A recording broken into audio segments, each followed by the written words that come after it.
याड लागलं ग याड लागलं ग रंगलं तुझ्यात याड लागलं ग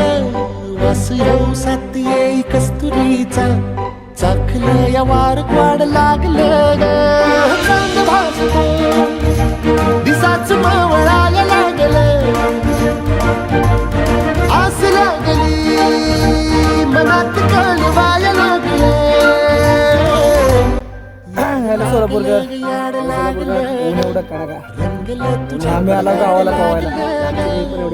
आमची विहीर पण एवढी कडक आहे बघा. कस्तुरीचा चाखलं या वार वाड लागलं ग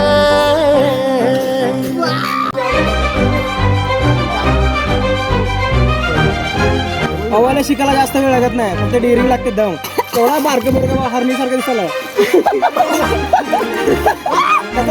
जा हवा कसा विषय आहे का गावाकडचा